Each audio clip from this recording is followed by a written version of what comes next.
Hey y'all, Jeffrey here, and today we're going to go over genomic tests. Welcome back to my channel, and we're going to talk over when you might use any of these, this variety of tests to test for whether or not somebody has a disease. So first, when we talk about G-banding, we talk about karyotypes, okay? And that's where you look at basically every single chromosome that a person has, and this is usually only done when you're looking at over 5 megabases of insertions or deletions. To be even more general with it, you're typically going to use this to only look for things like trisomy or monosomy, okay? And the reason for that is because G-banding has a very low resolution, and it actually takes a very long time to do G-banding, and the reasoning for that is because you can only stain these cells in their metaphase state, right? So you're going to have to culture these cells, wait for them to go through cell division, and stop them in the metaphase state and visualize in the metaphase state, okay? So typically you're only going to use these when you're looking at trisomies or monosomies. Or if you suspect somebody has a very huge deletion, but there are other better tests to test for that, okay? For your fish assay, you're going to have this is called fluorescent in situ hybridization. So basically you're going to use markers to look at specific banding of these chromosomes. So it's going to be a little bit higher res than your G banding. Okay, and the reasoning for that is because you have markers. You have specific markers that you can look at specific genes for.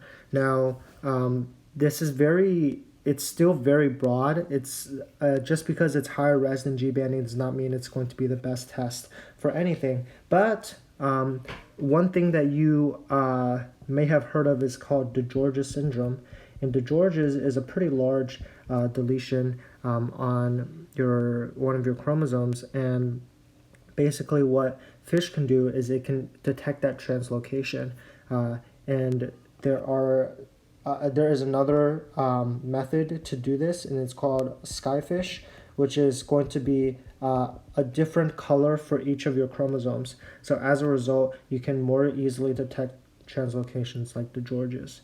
Okay, and we typically think of this as, George likes fish, right?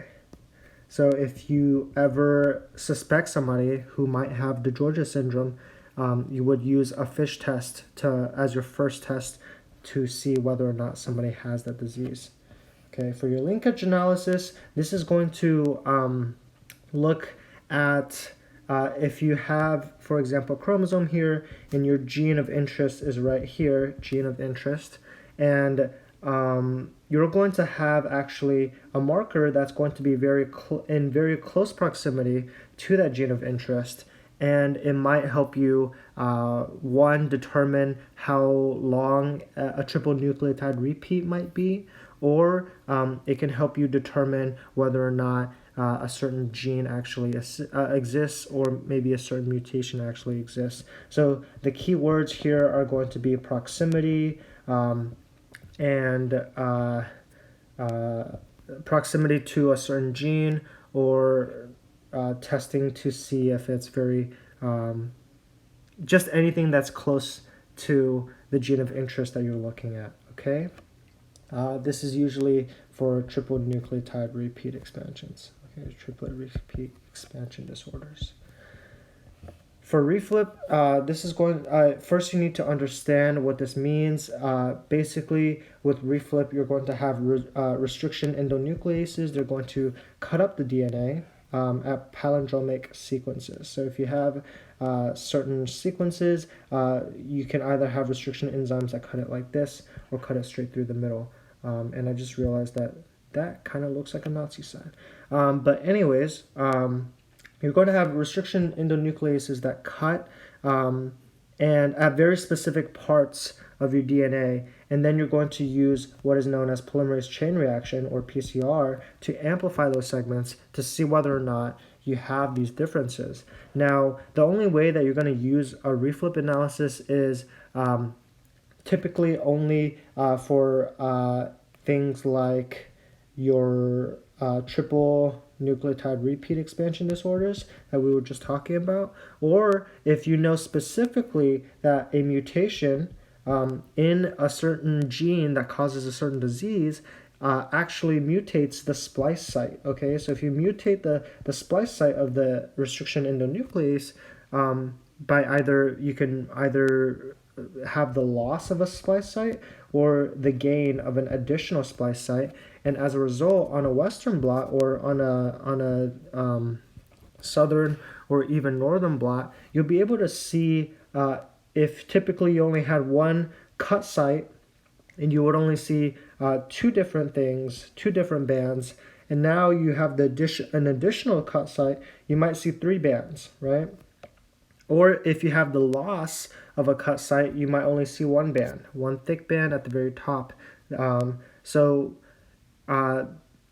when you know that a mutation causes a change in that restriction endonuclease splice site, then you'll be able to use this reflip test to see whether or not there is the existence of a presence of a disease. Okay, ASO is going to be allele-specific oligonucleotide, and this is going to be a very specific test. Okay, so it's only about 15 base pairs long, and it's very specific to the disease. Okay, it's very disease specific, and it's going to lead you to actually, if you have this ASO probe binding to the DNA, okay, that means that you 100% have the presence of that disease. All right. Now, there's not that many probes out there that are this specific to every single diseased allele out there, but there are some very common ones that this is going to be very helpful in. But this, in order to do this test, you need to pretty much already know. So like the patient is already exhibiting symptoms that you believe are indicative of a certain disease, and basically all you're doing is you're doing this test to confirm your diagnosis. Okay, so you already know what's going on. You're just confirming your diagnosis, just to eliminate all doubt, to help the patient understand the nature of their disease, as well as the fact that there's this test and I'm not guessing. Okay, so ASO PCR. So basically what ASO blots are going to look like. You're going to have a normal and then the certain diseased allele, and the person's either going to exhibit a normal and this is going to be homozygous normal, right? Or a normal and a diseased allele, and this is going to be heterozygous. Or they can just only exhibit the diseased allele, and that's going to be homozygous for that allele, right? And then if you look at ASO-PCR, basically what you're doing is you're essentially doing the exact same thing, except that now you're only looking at this one allele, and you're looking at how much it's been magnified. So essentially, you're just looking at the size of the bands, and that's pretty much it. You're just kind of looking at the sizes of the bands to see the extent of the disease, okay?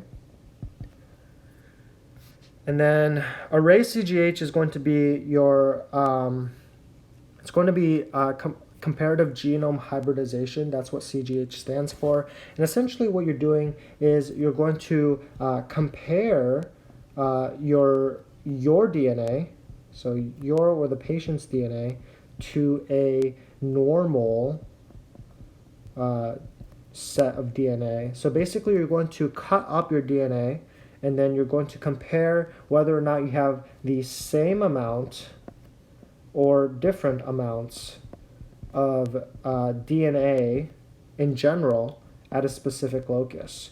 And that's going to help you determine whether or not you have a deletion or insertion, okay? Now keep in mind at certain alleles. So this can actually help with many different things in diagnosing many different diseases. But you got to keep in mind that for array CGH, if you have a balanced translocation, so basically if I take 5,000 base pairs from chromosome 11 and I insert it to chromosome 1, but then at the same time I also have 5,000 base pairs from chromosome 1 being inserted to my chromosome 11, this won't be detected, right? It won't be detected by array CGH because you're only looking at the amount of DNA. So you're only looking at the DNA amount, okay? And you're just comparing it to a standardized or a normal DNA. For your SNP chip, this is going to test, SNP stands for single nucleotide polymorphism. Essentially, you're just going to test for any differences, especially for epigenetics, okay? So it's going to be epigenetic modifications, or it's going to be your heterozygosity. So it's going to test for heterozygosity and maybe loss of heterozygosity, for example. Okay, so if it's if you're thinking that a patient might have a loss of heterozygosity, or if you're thinking like this person might have Angelman's or Prader-Willi syndrome, which is epigenetic modification because that is methylation or deletion of certain genes in the SNRP, your SNRPN or your UB3A genes. You can use the SNP chip to determine that. Okay, so it's going to look at these two things and essentially just help you see whether or not somebody has a disease in regards to these two problems. Okay, cDNA microarray.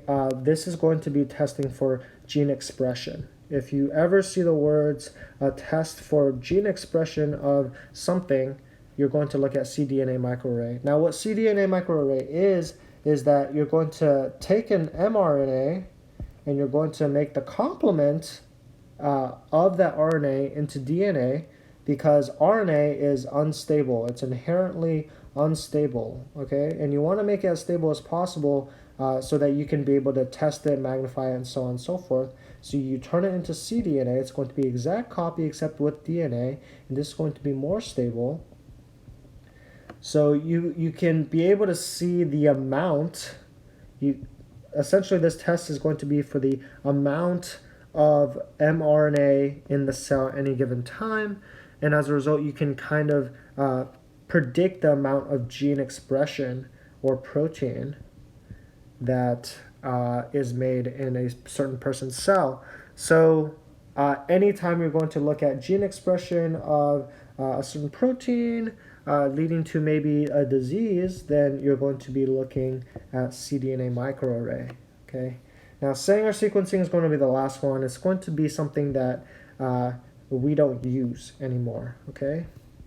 Now, the only reason I'm going to be talking about this is because that there are going to be diseases that we don't know about or we are not too sure are, and basically we used every single one of these tests. They all came back negative, so we have to use Sanger sequencing. And what Sanger sequencing does is that it allows you to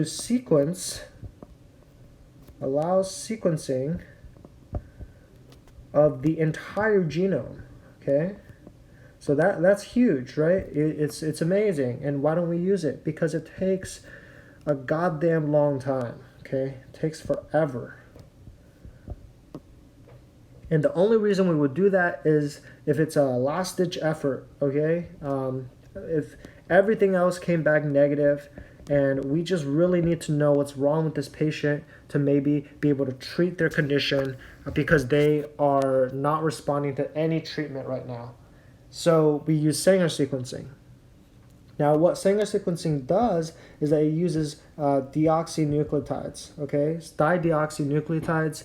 Basically, this stops any type of DNA replication. So what it does is it gives you, if you look at a southern blot, it's going to give you a lot of DNA, and you're going to be labeling it A, T, C, and G, and essentially what you're looking at is the way that you sequence it would be from the bottom up. So if you had a blot that looked like this, then your sequence would be it would be T, C, G, A.